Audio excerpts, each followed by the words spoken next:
Hello বন্ধুরা, welcome to my channel অন্ধকারের রহস্য। আজকেও তোমাদের জন্য নিয়ে হাজির হয়ে গেছি আরও একটি সত্য ভৌতিক ঘটনা নিয়ে। আজকে যে ঘটনাটা তোমাদের শোনাতে চলেছি সেটি একটি তারাপীঠের হোটেলকে নিয়ে।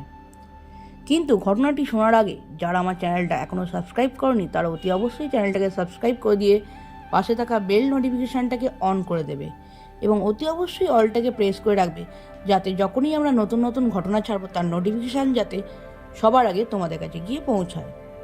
আর কে কোথা থেকে দেখছো সেটা অতি অবশ্যই কমেন্ট বক্সে লিখে জানিও। আর ঘটনাগুলো শুনে যদি ভালো লাগে তাহলে লাইক করে দিয়ে বেশি বেশি করে শেয়ার করে দেবে ফ্রেন্ড ফ্যামিলির মধ্যে। তো চলো, আজকে বেশি কথা বাড়াচ্ছি না, সোজা ঘটনায় চলে যাচ্ছি। ঘটনাটি আমাকে যে লিখে পাঠিয়েছে তার নাম হলো পার্থ। পার্থ যেভাবে লিখে পাঠিয়েছে আমাকে এই টোটাল ঘটনাটা, ঠিক সেইভাবেই আমি তোমাদেরকে শোনাচ্ছি। তারাপীঠে প্রথমবার গিয়েছিলাম আমি আর আমার বন্ধু সৌরভ। এখানে আমি বলতে পার্থ। মা তারার দর্শন করতে বহুদিন ইচ্ছে করছিল। সময়টা ছিল শরৎকাল, চারিদিকে হালকা কুয়াশা আর ধূপধুনোর গন্ধে বাতাস ভরে আছে। মন্দিরের সামনে লোকের ভিড়, শাঁখের শব্দ, ঘণ্টার শব্দ, মা তারার জয়ধ্বনিতে সব মিলিয়ে একটা জায়গাটা অদ্ভুত টান আছে। কিন্তু আমরা যে হোটেলে উঠেছিলাম সেটার টানটা যেন একটু অন্যরকম ছিল। মন্দির থেকে কিছুটা ভেতরে ঢুকে একটি গলির ভেতরে একটা 3 তলা পুরনো হোটেল। নাম ছিল হোটেল শান্তিনিবাস। নাম শুনে শান্তি মনে হলেও বিল্ডিংটা দেখে শান্তির চেয়ে রহস্যই বেশি লাগছিল। হোটেলের চারিদিকে সিমেন্ট খসে পড়েছে, করিডোরে হলদেটে আলো আর রিসেপশনে বসে থাকা শুকনো চেহারার বৃদ্ধ, সব মিলিয়ে একটা যেন অদ্ভুত পরিবেশ সৃষ্টি করেছে। বৃদ্ধ আমাদের দিকে তাকিয়ে খুব ধীর গতিতে বললেন, 3য় তলার শেষ রুমটা দেব? কেন জানি না প্রশ্নটার ভিতরে একটা চাপা সতর্কতা ছিল। সৌরভ হেসে বলল, দাও কাকা, উপরের ঘরে বেশ ভালো হাওয়া পাবো। বৃদ্ধ আর কিছু বললেন না, শুধু চাবিটা হাতে দিয়ে ফিসফিস করে বললেন, রাতে যদি দরজায় কেউ নক করে একদম দরজা খুলবেন না। আমরা হেসে উড়িয়ে দিলাম। রুমটা ছিল বেশ বড়, কিন্তু এক ধরনের স্যাঁতস্যাঁতে গন্ধ অনুভব করছিলাম। সেই অনেকদিন বন্ধ হয়ে থাকা ঘরে যেমন হঠাৎ করে খুললে যেমন স্যাঁতস্যাঁতে একটা গন্ধ ছাড়ে, একটা বোটকা, ঠিক ওই রকম টাইপের একটা স্যাঁতস্যাঁতে গন্ধ ছাড়ছিল। জানলাটার বাইরে শ্মশানের একটা দিক দেখা যাচ্ছিল। তারাপীঠে শ্মশান তো খুব স্বাভাবিক ব্যাপার, কিন্তু রাতে ওই দিকটা কেমন অদ্ভুত দেখতে লাগছিল। ওদিক থেকে আসা আগুনের আলো এবং তান্ত্রিকদের চিৎকার করে মন্ত্র পড়ার শব্দে কেমন যেন অস্বস্তিকর একটা পরিবেশ সৃষ্টি করেছিল। রাত তখন প্রায় 12টা। হঠাৎ দরজায় টকটক করে শব্দ এলো। আমরা দুজনেই চমকে উঠলাম। সৌরভ বলল, কে? কোনো উত্তর নেই। আবার খানিকক্ষণ বাদে টকটক করে আবার শব্দ হচ্ছে দরজায়। আমি দরজার দিকে এগোতেই মনে পড়ে গেল বৃদ্ধর কথা, খুলবেন না দরজা একদম। আমি থেমে গেলাম। সৌরভ একটু রেগে গিয়ে দরজার কাছে গেল। আই হলে যে চোখ দিয়ে উঁকি মেরে দেখলো, তারপর সে স্থির হয়ে গেল। আমি তখন ফিসফিস করে জিজ্ঞাসা করলাম, কি দেখছিস ভাই? সৌরভ খুব আস্তে বলল, ওখানে একটি মহিলা দাঁড়িয়ে আছে, একটি লাল শাড়ি পরিহিত মহিলা, কিন্তু তার পা নেই। আমার বুকের ভিতরটা কেমন ঠান্ডা হয়ে গেল। আমি নিজে উঁকি দিতে সাহস পেলাম না।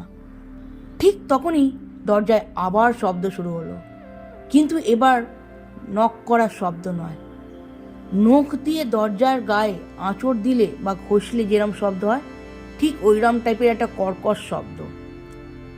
আমরা নিঃশ্বাস বন্ধ করে বসে রইলাম। প্রায় 10 থেকে 15 মিনিট বাদে শব্দটা থেমে গেল। সারা রাত আর ভয়ের চোটে ঘুম হয়নি আমাদের। পরের দিন সকালে রিসেপশনে গিয়ে আমরা বৃদ্ধকে জিজ্ঞাসা করলাম, কাল রাতে কি কেউ এসেছিল? বৃদ্ধ আমাদের দিকে কিছুক্ষণ তাকিয়ে থেকে বললেন, 3য় তলার ওই রুমে মাঝে মাঝে ও আসে। কে? কে আসে? ওই যে মারা গিয়েছিল। তারপর আর কিছুই বললেন না। আমরা জানতে পারলাম প্রায় 5 বছর আগে ওই রুমে একটি মহিলা আত্মহত্যা করেছিলেন। তার স্বামী নাকি তাকে কালাজাদুর নামে তারাপীঠে এনে তান্ত্রিকের কাছে নিয়ে গেছিল। সেই তান্ত্রিকেরই হোটেল ছিল এইটি।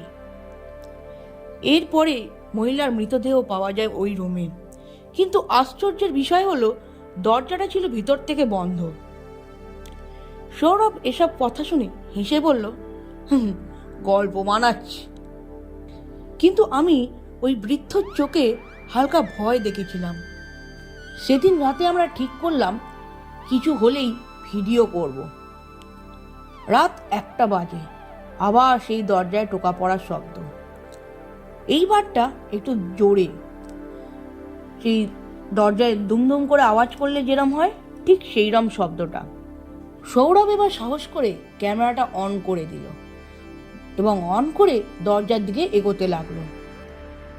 হঠাৎ দরজার নিচ থেকে একটি লালচে তরল কিছু রুমের ভেতর ঢুকতে শুরু করলো। আমি দেখে হঠাৎ চিৎকার করতে লাগলাম, রক্ত রক্ত, সৌরভ রক্ত আসছে দরজার তলা থেকে। সৌরভ তখন দরজা খুলে দিল। বাইরে কেউ নেই। করিডোরের একদম শেষ প্রান্তে একটি লাল শাড়ি পরা একটি ছায়া দাঁড়িয়ে আছে। মুখগুলো চুলে ঢেকে গেছে।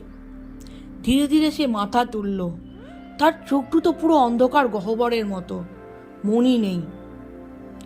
আমরা দরজা বন্ধ করতে যাব, ঠিক তখনই সে এক ঝটকায় দরজার সামনে চলে এলো। কোনো শব্দ হয়নি, যেন বাতাসের মধ্যে ভেসে ভেসে এলো। দরজাটা তারপর নিজে থেকেই বন্ধ হয়ে গেল। রুমের ভিতরের তাপমাত্রা হঠাৎ করে কেমন যেন কমতে লাগলো। নিঃশ্বাসে যেন ধোঁয়া বেরোচ্ছে। সৌরভ তখন কাঁপা গলায় বলল, হ্যাঁ রে পার্থ, আমি যা দেখছি তুইও কি তাই দেখছিস? আমি কোনো উত্তর দিতে পারলাম না, কারণ আমার ঠিক পিছনের আয়নার ভিতর আমি তাকে দাঁড়িয়ে থাকতে দেখলাম, কিন্তু বাস্তবে সে তো আমাদের সামনে দাঁড়িয়ে আছে। মানে একই সঙ্গে দুই জায়গায়। আমি ঘুরে দাঁড়ালাম। সামনে কেউ নেই, কিন্তু আয়নায় সে আমার কাঁধের ঠিক পিছনেই দাঁড়িয়ে আছে। ধীরে ধীরে সে তার ঠোঁট খুলল। ফিসফিস করে সে আমাদের বলল, আমাকে মুক্তি দাও। সেই মহিলার গলায় দড়ির দাগ, যেন দড়ি দিয়ে কেউ ফাঁস দিলে যেরকম দাগ হয় ঠিক তেমনি। সৌরভ তার চিৎকার করে উঠল। আমি তাকিয়ে দেখি সে মাটিতে পড়ে কাঁপছে, যেন কেউ তাকে চিপে ধরেছে। সৌরভের গলায় নখের দাগ স্পষ্ট ফুটে উঠছে। আমি দৌড়ে গিয়ে সৌরভকে টানতে লাগলাম, কিন্তু মনে হচ্ছিল কোনো অদৃশ্য শক্তি তাকে চেপে ধরে রেখেছে। ঘরের আলো হঠাৎ করে নিভে গেল, পুরো অন্ধকার। শুধু একটা অদ্ভুত স্বরের বিকট হাসির শব্দ ভেসে আসছে।